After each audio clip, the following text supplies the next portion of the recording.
This is Season 2, Episode 6. Hi, this is Jebb Adams' channel. Welcome to you, friends. Today's show and tell video is about assembling the P89-8 motor. We will not test it today, we'll do that another time. First of all, a big thank you. Thank you to all of you, viewers and subscribers. Thank you to all of you. Please subscribe. Everyone will get started right now. Here we are with the parts to the motor, kind of where we left everything, sitting back a little while ago. This is the piece of the motor that has the aluminum housing, and into this piece, our first putting together, so to speak, is this plastic sleeve. That was the fragile, brittle piece of plastic, and I'm speculating that it serves maybe some sort of insulating purpose. I might want to try that. Turns the other way, it didn't seem to seat as easy. There, that's better, it has seated. And then of course the next part after that is this piece here, and we have to make sure that we keep these leads, these contacts, to the top. They will go in into the top there.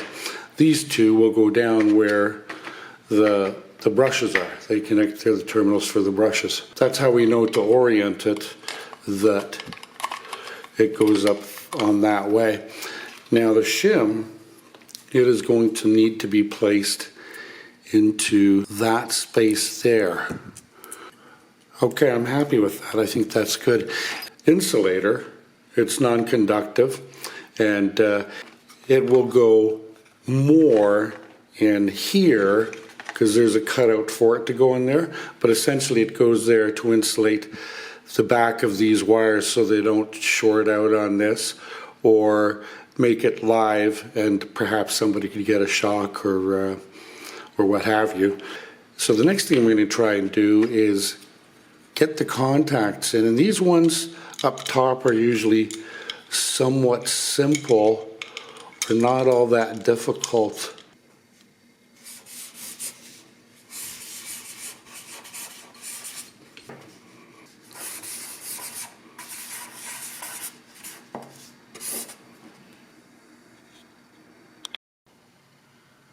There are 18 pieces or parts to this motor assembly.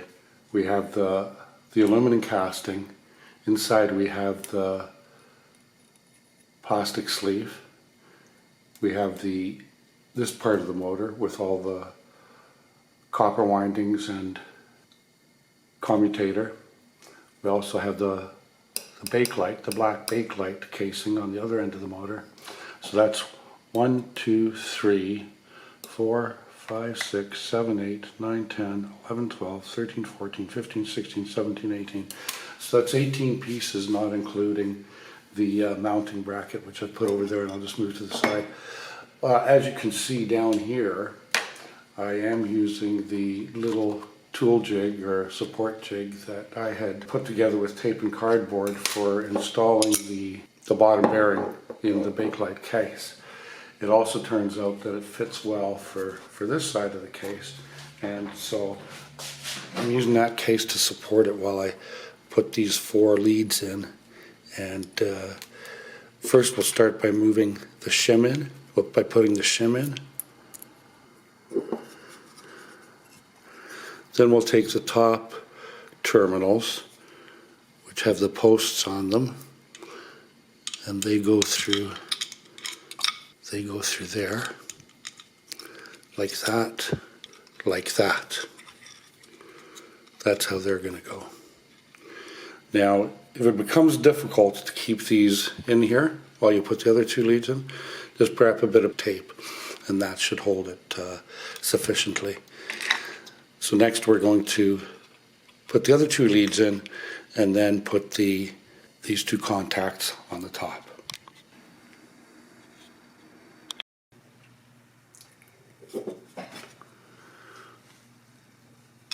We'll put these 2 contacts in there, and you can see that they have little feet here, so they level themselves quite nicely for being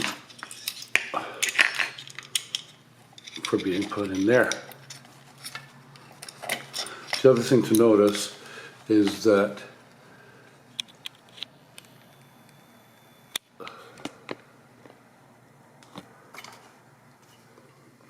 there are two little insets here for the wires to lie out of the way as you put them in. And then of course there's these little feet or supports that